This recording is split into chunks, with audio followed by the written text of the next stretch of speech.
आदरणीय दर्शकबिन नमस्कार। मोबाइल पार्टी टिभीको कार्यक्रममा यहाँलाई हार्दिक स्वागत छ। म सपना।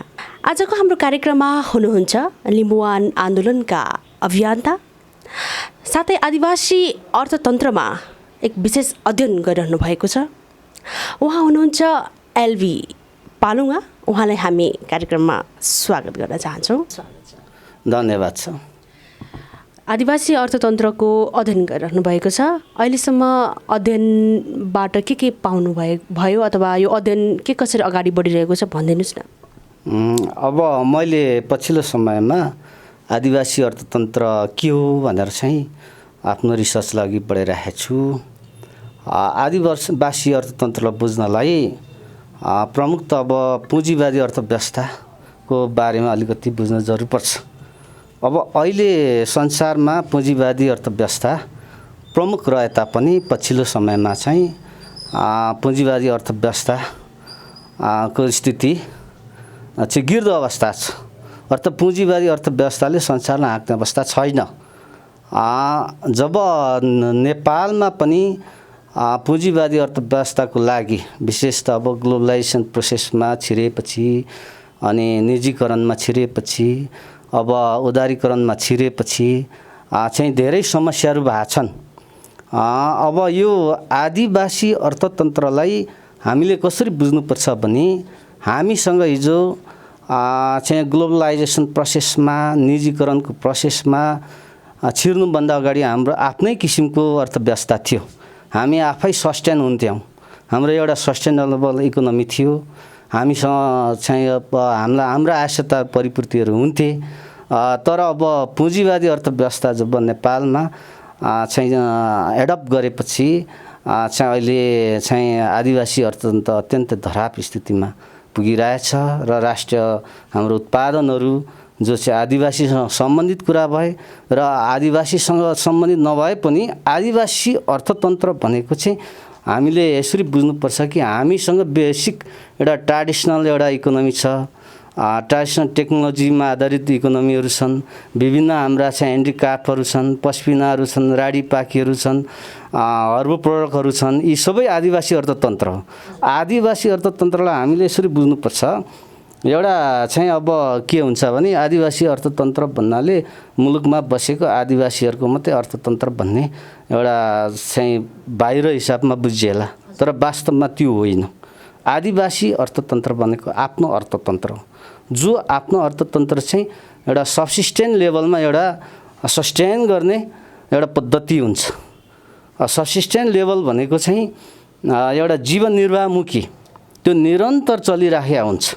अब यो आदिवासी अर्थतन्त्र हो। यो अर्थतन्त्र भनेको आदिवासीहरूसँग मात्रै नभएर गैर आदिवासीहरूले पनि त्यो फिलोसफीलाई अवलम्बन गरिराखेका थिए हिजो। अब तर अब यो क्यापिटलिस्ट भनेको चाहिँ अब प्रॉफिट ओरिएन्टेड, पुँजी केन्द्रित, आफूलाई केन्द्रमा राखेर अनि चाहिँ नाफा कमाउने, नाफाको लागि जे पनि गर्ने, एउटा मानवताको लागि पनि कुनै ख्याल नराखिकन चाहिँ प्रकृतिलाई ध्वस्त बनाउनेदेखि अब सबै कुरा चाहिँ एक्लै कुम्ल्याउने, अब यसको ज्वलन्त उदाहरणहरू हामीले देखेका छौँ। अब विश्वमा आज केही चाहिँ अब धनाढ्यहरूले विश्वको चाहिँ 80% चाहिँ रिसोर्स इकोनोमी रिसोर्सहरू कब्जा लिएको छ। अब एवं रीतिले नेपालमा पनि चाहिँ तपाईँका केही इलाइटहरूले, धनाढ्यहरूले, पुँजीपतिहरूले चाहिँ अब नेपालको होल इकोनोमीको रिसोर्सेसहरू कब्जा गर्न सफल भएका छन्। यसले गर्दाखेरि अब सारा आदिवासी लगायत सारा जनताहरूलाई यसको इम्प्याक्ट चाहिँ छ पुँजीवादी अर्थव्यवस्थाको। पुँजीवादी अर्थव्यवस्थाले अब फेरि पनि नेपालको समृद्धिमा पुर्याउँछ भन्ने छैन। नेपाललाई समृद्धिमा पुर्याउनको लागि हामीले आदिवासी अर्थतन्त्रलाई जबसम्म हामीले चाहिँ स्थापना गर्न सक्दैनौँ, हिजो थियो त्यसलाई प्रतिस्थापन गर्न सक्दैनौँ, तबसम्म चाहिँ नेपालको इकोनोमी धराप पर्छ। यसको अब उदाहरणहरू चाहिँ अब चाहिँ के भने हाम्रो चाहिँ डिपेन्डेन्सी बढ्या छ, परनिर्भरता। अहिले अस्ति मात्रै चाहिँ डेटामा आएको थियो तपाईँको 10 खर्ब जति चाहिँ व्यापार घाटा भन्छ। त्यो किन व्यापार घाटा भयो त? अहिले हाम्रो जीविकाको सामान्यभन्दा सामान्य कुरो चाहिँ इन्डियाबाट ल्याएर हामीले इम्पोर्ट गरेर खाइराखेका छौँ। अब हामीले अब सामान्य भेजिटेबलहरू फुड्स आइटम्सहरू सबै इन्डियासँग डिपेन्डेन्ट भएर गइरहेको छ। यो हुनुको पश्चात पक्कै पनि पुँजीवादीको कारणले गर्दा, किनकि हाम्रा प्रोडक्टहरूको मार्केट पाएन, हाम्रो प्रोडक्टहरूले बजार पाएन, हाम्रो प्रोडक्टहरूले चाहिँ एउटा सस्टेन भएन। अब यो गभर्मेन्टले त्यो कुरोलाई पनि ख्याल गरेन, त्यसलाई पनि अलिकति त्यो नीति नियम बनाउन सकेन। त्यसले गर्दाखेरि आदिवासी अर्थतन्त्रमा त्यो पाएको मैले महसुस गरेको छु। आदिवासी अर्थतन्त्रलाई व्यवस्थित बनाउनको लागि चाहिँ के गर्नु पर्ला बुदागत रूपमा भनिदिनुहोस् न। मूलत अहिले संसारमा पुँजीवादी अर्थव्यवस्था जो लिबरल एउटा इकोनोमी, मार्केट इकोनोमी भन्छ चाहिँ इकोनोमिक टर्मिनोलोजीमा, अब त्यसको उपदायता सिद्धिँदै गएको छ। अब 1989 मा चाहिँ बेजिङ कन्सेन्सस भन्छ, त्यसमा चाहिँ 10 वटा बुँदामा चाहिँ लिबरलाइजेसनका प्रोसेसहरू ल्याएछ, प्राइभेटाइजेसनको प्रोसेसहरू ल्याएछ, प्रोपर्टी राइटका कुराहरू ल्याएछ। त्यो कुरालाई रसियाको विघटन पश्चात संसारमा सबै किसिमका मुलुकहरू, धनी देशहरू, गरिब देशहरू, विकासोन्मुख देशहरूले त्यो नीतिलाई अवलम्बन गरे। तर त्यो नीति अवलम्बन गर्दाखेरि के पाइयो भने अब रिसोर्सेसहरू, नेचरल रिसोर्सेसहरू, र मेटेरियल्सहरू चाहिँ गरिब देशबाट लैजाने, अनि त्यो चाहिँ धनी देशले लगेर अनि प्रोडक्ट गरेर फेरि त्यही गरिब देशमा पठाउने। अब पठाएपछि अब सुरुमा जुन भ्यालुमा लग्यो त्यसको चाहिँ कयौँ गुणा धेरै भ्यालुमा चाहिँ फेरि त्यही गरिब देशमा पठाउने। त्यसमा एउटा इक्विटी त देखिएन, त्यसले त फेरि पनि शोषण गरौँ। अर्को कुरो, अब यो चाहिँ लिबरल इकोनोमीलाई संसारले एडप्ट गरे पश्चात अब धनी देशहरूलाई फाइदा त भयो होला, तर त्यहाँ पनि समस्या के देखियो भने चाहिँ त्यहाँ पनि आर्थिक वृद्धि हुन सकेन। फेरि अर्को कुरो चाहिँ के भने अब यो नीति अवलम्बन गरे पश्चात चाहिँ असमानताको दर चाहिँ वृद्धि हुँदै गयो। त्यति मात्र होइन, अब के भने विभिन्न किसिमका आर्थिक मन्दीहरू संसारमा आए। तपाईँको 1997 बाट सुरु भएर 2007सम्म चाहिँ निरन्तर आछ। 2007 मा चाहिँ युनाइटेड स्टेटमा पनि आर्थिक मन्दीको कुराहरू आए। 1997 मा चाहिँ तपाईँको चाहिँ थाइल्यान्डमा, तपाईँका चाहिँ ब्राजिलमा आएछ, तपाईँको रसियामा आएछ, अर्जेन्टिनामा आएछ, क्यानाडामा आएछ। यो गरिब धनी देशहरूलाई पनि त्यो समस्या आयो। गरिब देश त अब एक ढङ्गले अब यो लिबरलाइजेसनको प्रोसेसमा छिरेपछि अब एउटा चाहिँ यो ग्लोबलाइजेसन अनि लिबरलाइजेसन अनि प्राइभेटाइजेसनको जुन चाहिँ सिस्टममा अर्थनीतिहरू छिरिसके पश्चात हामी जस्तो गरिब देश नेपालको लागि चाहिँ एउटा पुरानो चाहिँ मेडिकल जोक छ, operation is success, patient is dead. हाम्रो स्थिति त्यो छ।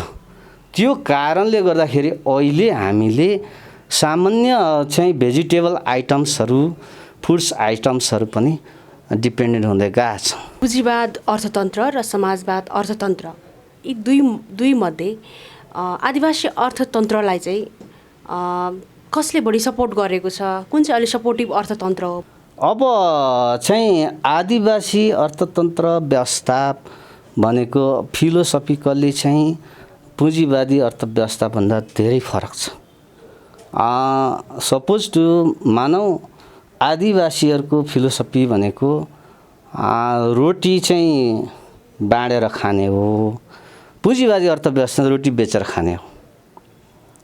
एउटा कलेक्टिभ एउटा चाहिँ भावना हुन्छ आदिवासीसँग।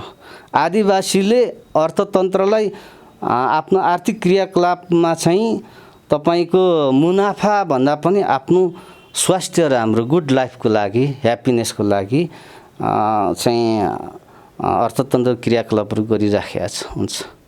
अब पुँजीवादी अर्थव्यवस्थासँग आदिवासी अर्थव्यवस्था धेरै फरक पर्छ। अब पुँजीवादी अर्थव्यवस्थाको एउटा सिद्धान्तले एउटा आर्थिक विकासलाई चाहिँ एउटा भर्टिकल एउटा डेभलपमेन्टको उमा हेर्छन्, ताकि त्यसको माने चाहिँ एकजना मान्छे किन नहोस् उसले संसारको सबै आर्थिक रिसोर्सेस पनि कब्जा गर्न पाउँछ। त्यो व्यवस्थाले उसले आत्मकेन्द्रित गरेर। तर आदिवासी अर्थव्यवस्थाले अर्थतन्त्रको व्यवस्थाको एउटा सिद्धान्तले फिलोसफीले चाहिँ के भन्छ भने सबैजना सँगसँगै एउटा पारस्परिक कोअपरेसन भन्छ नि, कोअपरेटिभली सबैको आर्थिक उत्थान चाहिँ समान ढङ्गले हुनुपर्छ। जस्तो यो आदिवासी अर्थतन्त्र छ होइन, जुन अहिले तपाईँको यो विश्व नै चाहिँ एकदम प्रदूषित बन्दै गएको अवस्था छ। नेपालको मात्रै कुरा नगरौँ, नेपाल पनि धेरै अब प्रदूषित मुलुकभित्रै नै पर्दछ होइन। यहाँका अब जमिन होइन, हावा पानी सबै प्रदूषण भएको अवस्था छ। के यो आदिवासी अर्थतन्त्रले यदि आदिवासी अर्थतन्त्र चाहिँ यहाँ व्यवस्थित हुन सकेको भए वातावरण प्रदूषण कम हुन्छ भन्ने पनि यहाँको के विचार हो? वास्तवमा हो। अब पुँजीवादी अर्थव्यवस्थाले डिस्ट्रक्सन गर्छ होला। अब इन्भेन्सनहरू धेरै गरिया छ गर्नु चाहिँ पुँजीवादी अर्थव्यवस्थाले। अब तपाईँको चाहिँ जेट प्लेनदेखि लिएर चाहिँ सबै कुराहरू पुँजीवादी अर्थव्यवस्थाको देन चाहिँ हो। तर पुँजीवादी अर्थव्यवस्थाको विकासले मानवतालाई हेरेन, प्रकृतिलाई हेरेन, पर्यावरणलाई हेरेन। चाहिँ अहिले चाहिँ अब भनाइ छ अब यही क्रमले भने चाहिँ अब केही 100 वर्ष पश्चात चाहिँ पृथ्वीका मान्छेहरू सबै सकिने अवस्थामा पुग्यो भन्ने कुराहरू आइसकेका छन्। यो सबै कारण चाहिँ पुँजीवादी अर्थव्यवस्थाको कारणले गर्दाखेरि। यसको एउटा सामान्य उदाहरण हामी काठमाडौँ भ्यालीमा पुँजीवादी अर्थव्यवस्था पश्चात चाहिँ ठुल्ठुला मलहरू त बने, तर यहाँ बक्का चाहिँ ढुङ्गे धाराहरू त हराए, पानीको रिसोर्सेसहरू त हराए, यहाँको पर्यावरण त एकदमै दूषित भएर गयो। यो त पुँजीवादी अर्थव्यवस्थाकै कारणले गर्दा हो। त्यो चाहिँ अब पुँजीवादीहरू चाहिँ के हुन्छ भने आफ्नो स्वार्थको लागि, नाफाको लागि चाहिँ अब सबथोक गर्नु चाहिँ भ्याउँछ। तपाईँको चाहिँ तपाईँको अब महिलालाई बेच्न पनि सक्छन्। महिलालाई एउटा पुँजीवादी अर्थतन्त्रको एउटा एडभर्टिजमेन्ट बनाएर उसले चाहिँ मार्केटमा पठाउन सक्छ। उसँग पुँजीवादीसँग चाहिँ आफू नाफा केन्द्रितदेखि अन्य केही हुँदैन। एउटा ग्रिड एन्ड कम्पिटिसन भन्छ के पुँजीवादी अर्थव्यवस्थामा, एउटा नाफा कमाउने लोभ त भइ नै गयो। अर्को कुरो चाहिँ अब प्रतिस्पर्धा गर्ने, अब मार्केटमा प्रतिस्पर्धा गर्ने। त्यो कारणले गर्दाखेरि अहिले के छ भने अहिले यति सुन्दर संसारलाई एकदमै दूषित बनाछ, प्रदूषित बनाछ। अब पर्यावरणीय चाहिँ राम्रो अवस्था छैन। अब ओजन त अरू बिग्रिराखेको छ। भनेपछि जुन आदिवासीले यदि मार्केट पाएको भए चाहिँ नेपाल समृद्ध अनि भनौँ न अलिकति चाहिँ अब शान्त हरियाली एकदम स्वच्छ हुन्छ भन्ने यहाँको विचार। कि यो अन्य जुन समुदाय छन् जसले अब जुन जाति समुदायले नेपाललाई अहिले हाँकी पनि रहनु भएको छ, कि उहाँहरूलाई तपाईँले आरोप लगाउन खोज्नु भएको कि नेपाल? बिल्कुल होइन। आदिवासी अर्थतन्त्र व्यवस्था भनेको आदिवासी जातिसँग मात्रै सम्बन्धित चाहिँ होइन।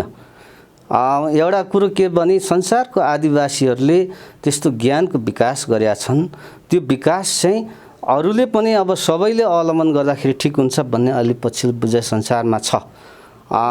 त्यो चाहिँ अब जो आदिवासीहरूले हिजोबाट चाहिँ अब एउटा इकोलोजीसँग रिलेटेड भएर नेचर फ्रेन्डली भएर चाहिँ आफ्नो एउटा इकोनोमिक सिस्टमहरू अघि बढाएको थियो, त्यो फिलोसफी भनेको सबैको लागि फलोएबल हो। त्यो फिलोसफी हो, त्यो कुनै जातिले गर्ने कुनै जातिले नगर्ने भन्ने चाहिँ हुँदैन।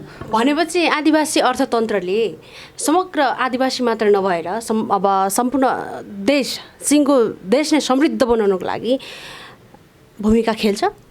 नेपाल जस्तो चाहिँ एउटा विकासोन्मुख के अरे गरिब विकासोन्मुख मुलुकमा जान खोजिरहेको मुलुकमा वास्तवमै आदिवासी अर्थतन्त्रलाई स्थापना गर्न सकिएन। अर्थात् आदिवासी अर्थतन्त्रको प्रोडक्ट उत्पादनहरूलाई चाहिँ बजारमा ल्याउन सकिएन, प्रमोट गर्न सकिएन, त्यसलाई चाहिँ मोडर्नाइजेसन गर्न सकिएन र चाहिँ बाँकी विश्व संसारमा त्यसलाई चाहिँ स्थापित गर्न सकेन। नेपालको अर्थतन्त्र दरापमा पर्छ। जस्तो लिम्बुवान आन्दोलनमा पनि यहाँ लागिरहनु भएको छ होइन, जुन विशेष गरी यहाँ लिम्बू आन्दोलनमा लाग्नु भएको हिसाबले लिम्बू समुदायको कुरा गरौँ होइन, लिम्बू समुदायभित्र यदि आदिवासी अर्थतन्त्र व्यवस्थित भएको भए यहाँको लिम्बू समुदायभित्रका कस्ता कस्ता उत्पादनका सामग्रीहरू अथवा कस्ता कस्ता उत्पादनहरू अहिले चाहिँ व्यवस्थित हुन्थे अथवा त्यसले बजार पाउँथे?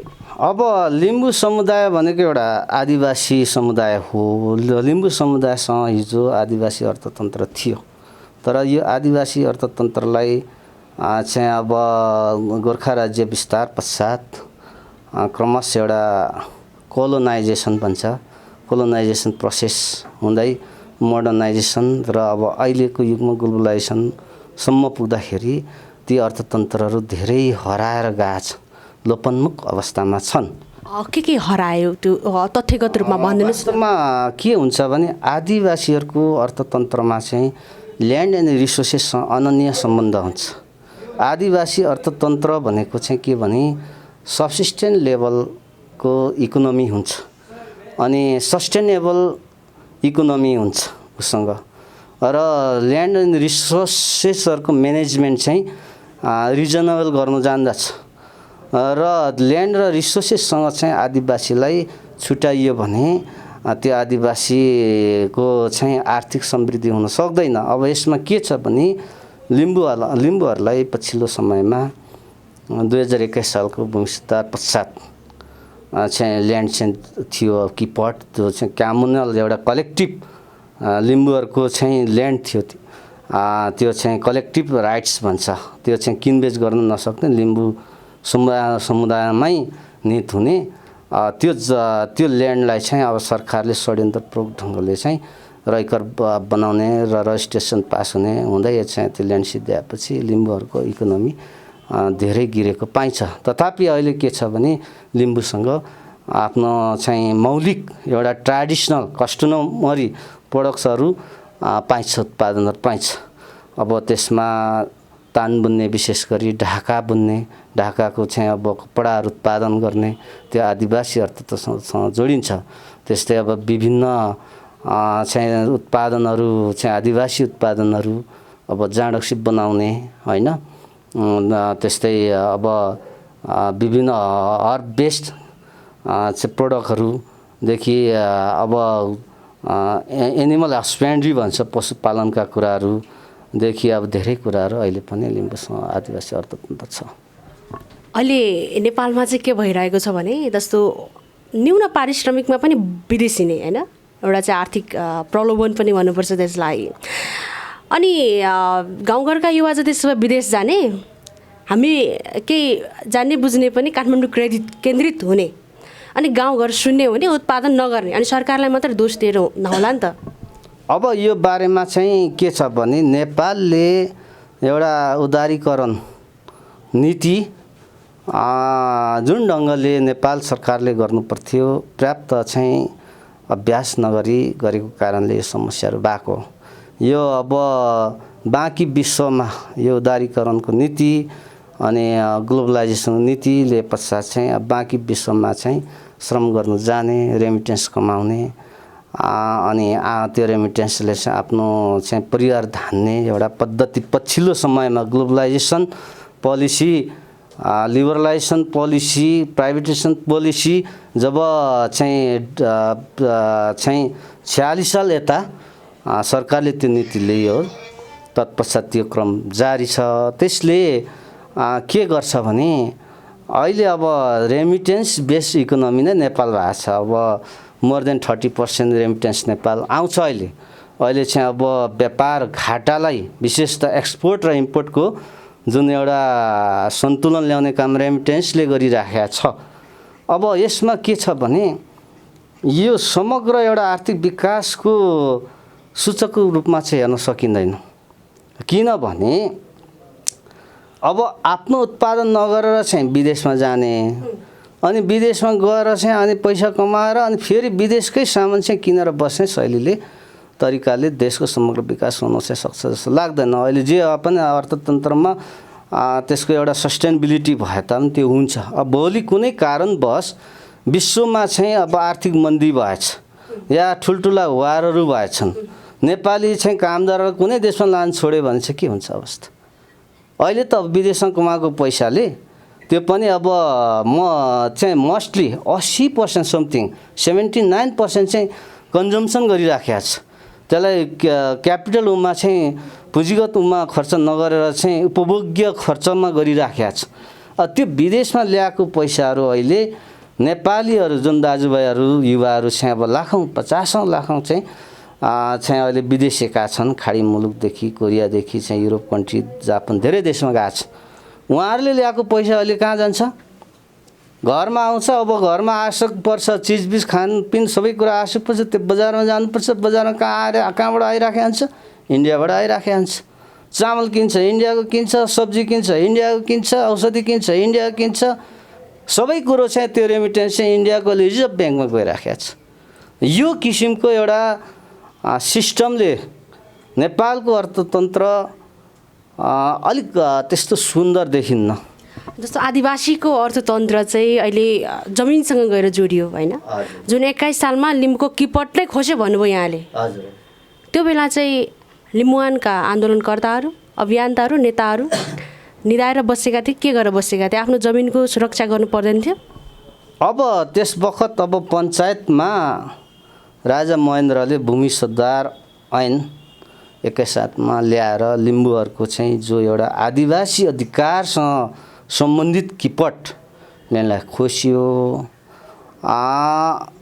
त्यस बखत केही विद्रोहहरू भएको थिए, तर पञ्चायतको समयमा लिम्बूहरूलाई चाहिँ एक खालको झुक्याएर जुन एउटा किपट जग्गा त्यो आदिवासीको चाहिँ अधिकार, लिम्बूसँगको अधिकार, त्यो किनबेच नहुने जग्गा ल्यान्ड चाहिँ रैकर बनेर चाहिँ किनबेचमा लैजाने एउटा कानुनी व्यवस्था सँगै चाहिँ हदबन्दी कायम गरे पश्चात जग्गा चाहिँ यति मात्रै राख्नु पर्ने भने पश्चात चाहिँ त्यो जग्गाहरू एउटा सिद्ध्याउने एउटा रणनीतिमा त्यो ल्याइया थियो। अब त्यो कुरो कति लिम्बूहरूले नबुझेर पनि जग्गाहरू बेच्ने काम भए, अरूलाई दिने काम भयो। र पछिल्लो समयमा विदिन त्यही पञ्चायत समयभित्रमा जब लिम्बूहरूलाई आफ्नो भूमिसँगको स्वामित्व र भूमिसँग चाहिँ सम्बन्धित चाहिँ स्रोत साधनसँग चाहिँ छुट्याए पश्चात सारा लिम्बू समुदायहरू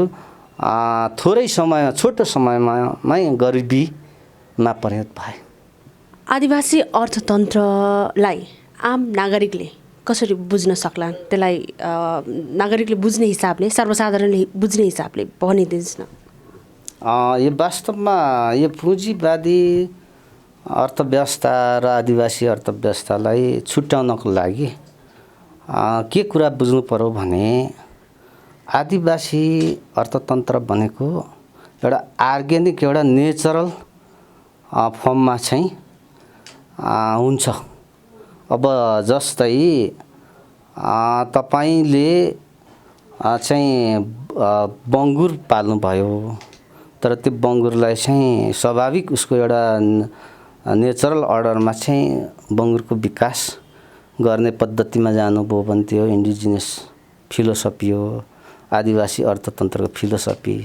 तर त्यही बङ्गुरलाई तपाईले विभिन्न औषधिहरू दिएर, सुईहरू दिएर छिटो मोटाएर बजारमा चाहिँ बेचेर नाफा खान्छु भन्ने ढङ्गले गर्नु चाहिँ त्यो चाहिँ एउटा क्यापिटलिस्ट पुँजीवादी एउटा फिलोसफी हो, अर्थनीतिको फिलोसफी हो।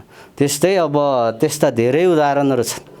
तपाईँ आफ्नै चाहिँ अर्ग्यानिक कम्पोस्ट मलहरू प्रयोग गरेर, गाईबस्तुको मलहरू प्रयोग गरेर चाहिँ खेतीपाती गर्नुहुन्छ, तपाईँ सागसब्जी उत्पादन गर्नुहुन्छ विदाउट केमिकल कुनै प्रयोग नगरिकन चाहिँ युरियाहरू कुनै प्रयोग नगरिकन चाहिँ गर्नुभयो भने त्यो आदिवासी अर्थतन्त्रको एउटा पद्धति हो भने अब पुँजीवादीले चाहिँ तपाईको बारीमा मकै फलाउनको लागि चाहिँ मल छैन भने धेरै युरिया लाएर मकै फलाउनु पर्छ भन्ने, धान फलाउनको लागि युरियादेखि पोटास धेरै लाएर चाहिँ अन्न उपार्जन गर्ने भन्ने हो।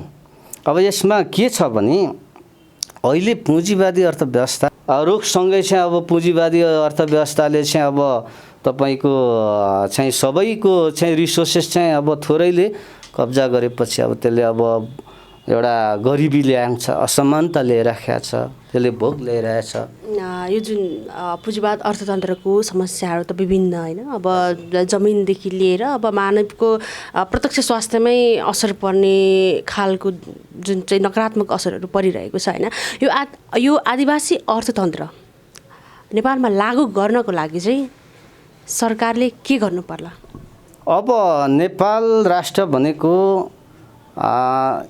UNDRIP, United nation of declaration of indigenous rights, UNDRIP को पक्ष राष्ट्र हो।